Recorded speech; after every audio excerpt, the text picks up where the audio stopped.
Growing a business is kind of tricky right now. Supply chains are squeezed, tariffs and trade policies are dynamic, and cash flow, it's tighter than ever. You need clarity to come out on top. Without it, you risk falling behind. If only you could hop in the DeLorean and see the future, right? Thankfully, there's NetSuite by Oracle. NetSuite has real-time forecasting to help you move ahead with confidence. This is your AI-powered business management suite and the #1 cloud ERP. Trusted by over 42,000 businesses, NetSuite brings accounting, financial management, inventory, and HR all under one roof. It's your single source of truth, giving you the data and control you need to move quickly. And with AI built in, you can automate the busy work and focus on strategy. NetSuite helps you see what's stuck, what it's costing you, and how to pivot fast. If I were running a business with a lot of moving parts, I'd use NetSuite for full control over everything. Tame the chaos with NetSuite. If your revenues are at least in 7 figures, download the free ebook, Navigating Global Trade, 3 Insights for Leaders at netsuite.com/SPI. That's netsuite.com/SPI. You spent months building towards launch day, but when the clock hits 0, your site crashes. Bots swarm, and loyal fans rage on Reddit. That's not good. Fanfare was built to stop that. Fanfare is the drop platform made for high-pressure moments, stampede-proof infrastructure, verified waitlists, and bot filters that actually work. Instead of refunds and rage, you get retention and revenue. And that sounds great to me. Your next launch shouldn't be a gamble. Get Fanfare's 5-step hype drop playbook and learn how to bulletproof your drop at fanfare.io/playbook. Again, that's fanfare.io/playbook. Welcome to the Smart Passive Income Podcast, where it's all about working hard now so you can sit back and reap the benefits later. And now your host, the man with over 500 random facts shared on his podcast that are all actually true, Pat Flynn. Hey, it's Pat, and I'm back on a Friday again. Yes, that's right. The Follow-Up Friday episodes are back. If you haven't heard of these Follow-Up Fridays, perhaps it's because we've been off for a little bit of time. I took the summer off, but these Follow-Up Fridays are special. They are just you and me. There's no guests here.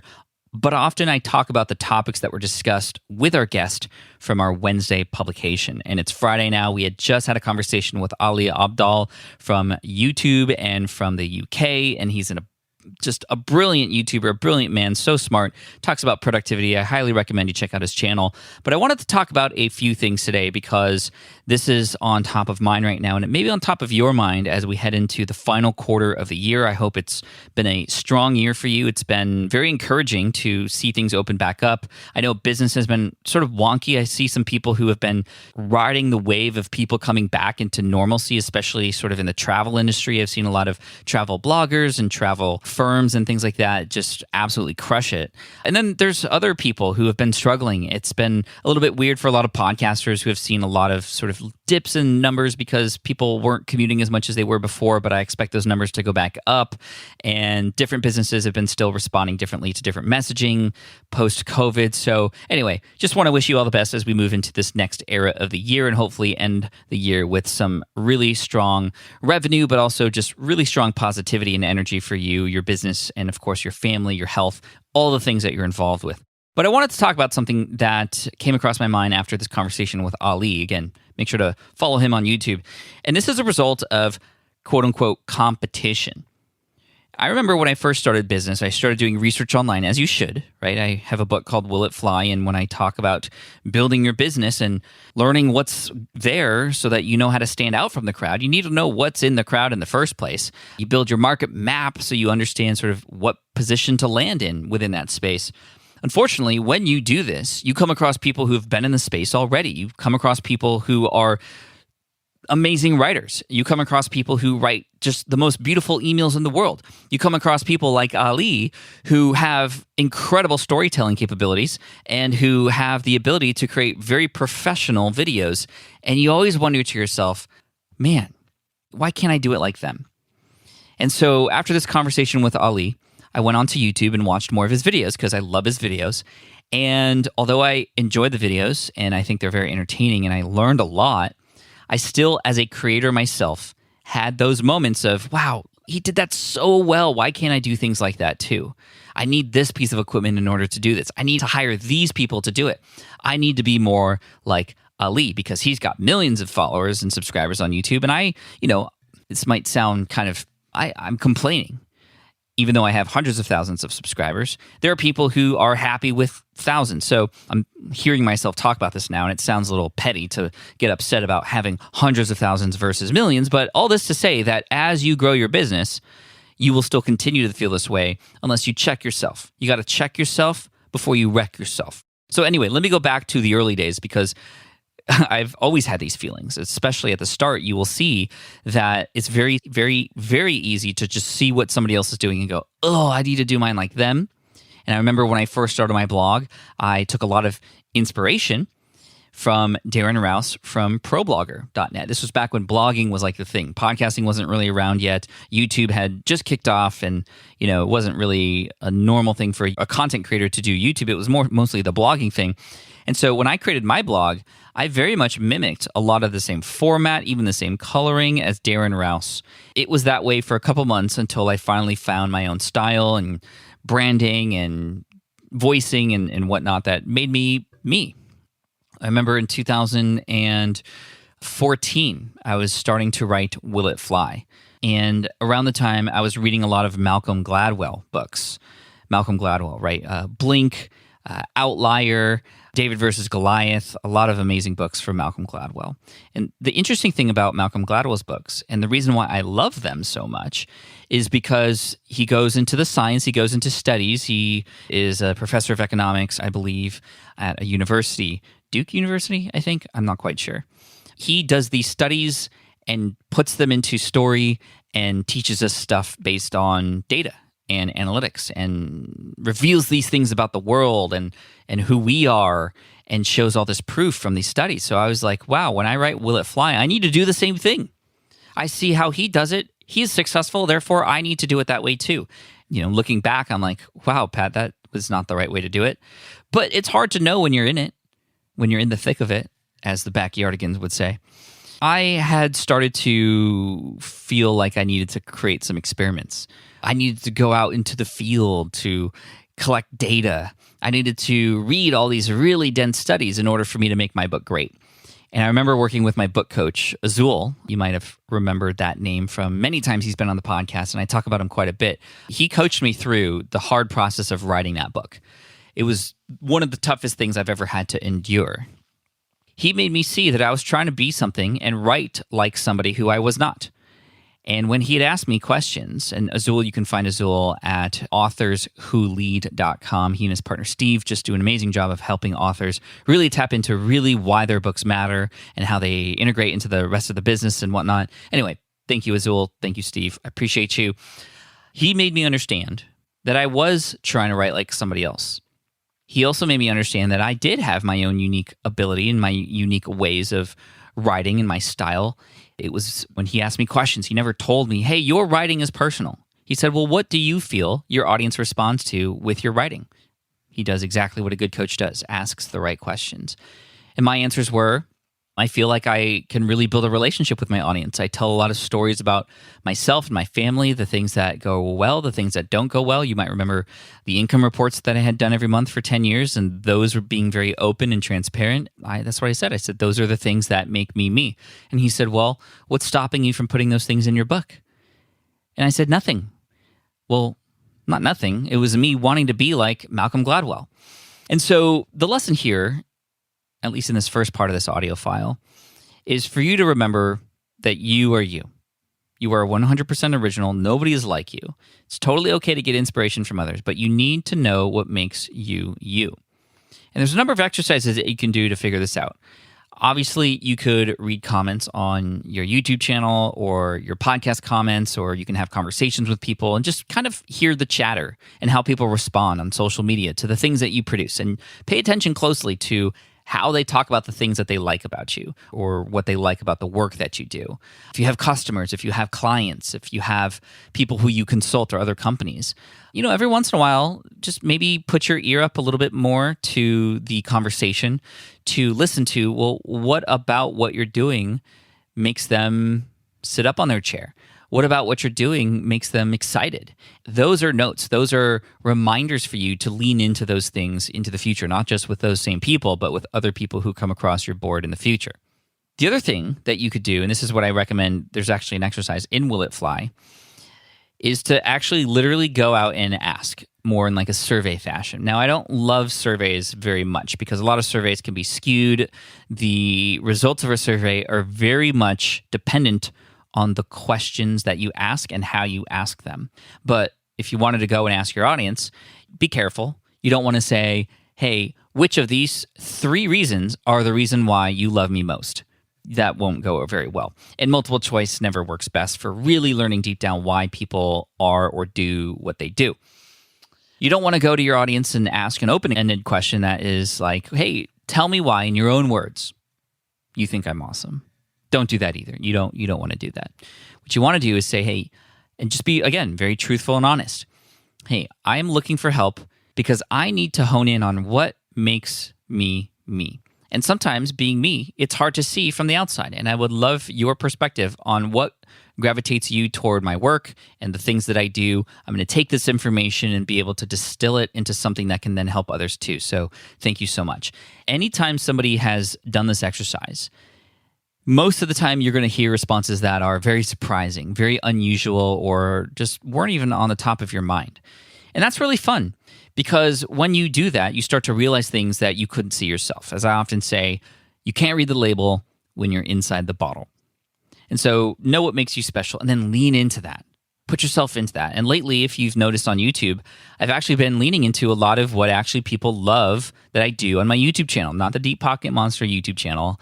I've got that nailed down in terms of the style and the voicing and kind of knew the approach going in because I immersed myself in that space so much before even starting. But on the Pat Flynn YouTube channel, if you go to youtube.com/Pat Flynn, you'll see a lot of the videos recently are actually related to different tools that I use and systems that I have and things related to audience growth that make things easier and faster for me, things that help me save time as a content creator. So number 1, go ahead and subscribe to the YouTube channel if you haven't already, youtube.com/Pat Flynn. But number 2, when I look back in the history of I don't even know 700 plus videos that are on my channel. Again, remember, I started in 2009, so it's been a while. Haven't always been consistent. But some of the videos that are the most consistently high performing are the ones where I take something that's more complicated. I show a tool to help a person make their lives easier and save time. And people in the comment sections really love the way that I do that, how I make things easier, how I edit the videos so that it just moves from one thing to the next and people can follow along. Oftentimes I hear people say they pause the video while they are doing the thing that I'm teaching them. And not only does this help people who know about the brand and can find these tools out for the first time, a lot of people are finding me for the first time through the use of these tool demonstrations and tutorials that I'm doing. The stories that I tell are a part of this as well. That's sort of like a different bucket that people have been responding to very well recently too. Just getting personal, no super fancy edits or anything like that, nothing dramatic, just telling story. And that's been working really well too.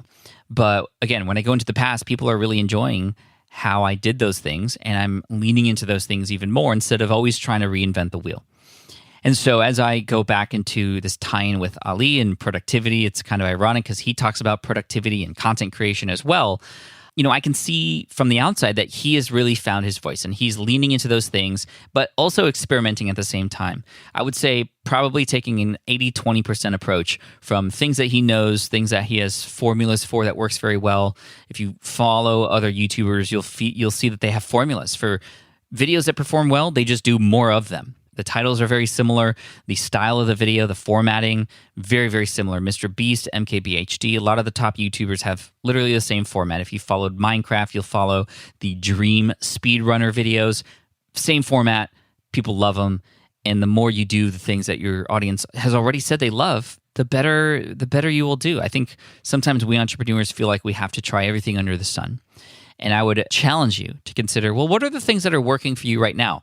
Maybe on a particular content platform, what are the most popular and highest performing or most commented blog posts or podcast episodes or YouTube videos? Start there. Might that be a signal for you that YouTube is trying to tell you or that a podcasting platform is trying to tell you?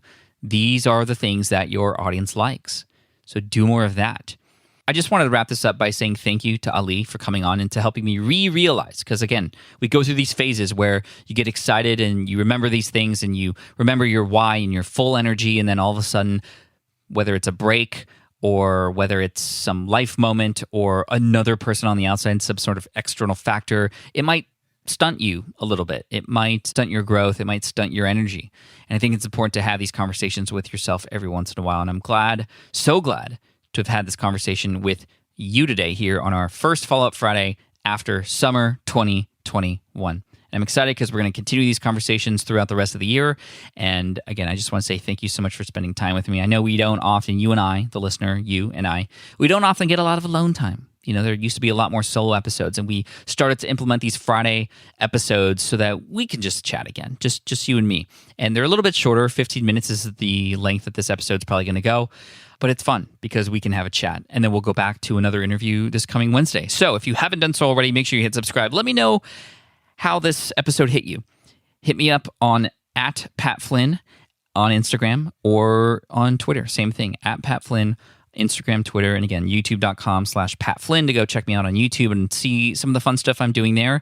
I had gone live for 1 year straight, and that was amazing. Big thank you to everybody who had been part of the income stream.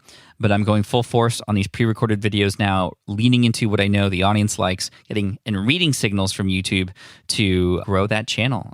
You know, what's really cool is when you serve an audience in that way, your earnings become the byproduct. And I'm already seeing some incredible growth in the ad revenue space within that channel. And hopefully that'll also drip into a lot of what we have on SPI. So again, make sure to check out smartpassiveincome.com. We'll help you out as you are trying to grow your audience and monetize that in a genuine way. That's why we're here. Again, smartpassiveincome.com. Thanks for listening to the show here. See you next week. Cheers, peace out, and as always, Team Flynn for the win. Thanks for listening to the Smart Passive Income podcast at smartpassiveincome.com. I'm your host, Pat Flynn.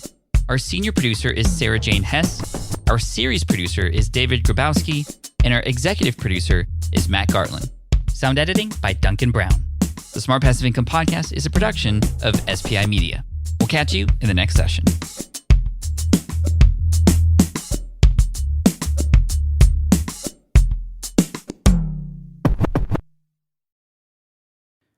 Look, I get it. You want to grow your business, but trying to sell to hundreds or even thousands of people gets very exhausting very fast. But what if you could sell at scale with a simple, powerful quiz? Score App helps you sell to more people without adding more to your plate. You build a quiz or assessment that your audience actually wants to take. Then they answer a few quick questions and get a personalized result right away. It shows them where they're at and what they need to do next and how you can help. And you build huge amounts of trust before you make even a single offer. No hard sell, no chasing leads, just value at scale. Get 50% off the first 3 months using the discount code SPI. All you have to do is just head to scoreapp.com/SPI. Again, that's scoreapp.com/SPI. More people dream about building their own business and being their own boss rather than retiring early. But a majority of them never even take the first steps to register the business. Why? Because starting a business can feel overwhelming. With legal forms, paperwork, finances, it's a lot. And that's where Taylor Brands comes in. Taylor is a complete business builder designed to make launching your business simple and stress-free. You can register your LLC in just minutes, keeping your personal and business assets separate from day one. And from there, you can get access to everything you need to get off the ground, from legal documents, licenses and permits, invoicing and bookkeeping tools, and even a 100-day business coaching program to help you hit the ground running. You'll also get a free personalized business plan, branding tools, and so much more. And of course, our listeners get an exclusive 35% discount to get started. Just head to taylorbrands.com/SPI. That's TAILORBRANDS.com/SPI. Stop dreaming, start building with Taylor Brands.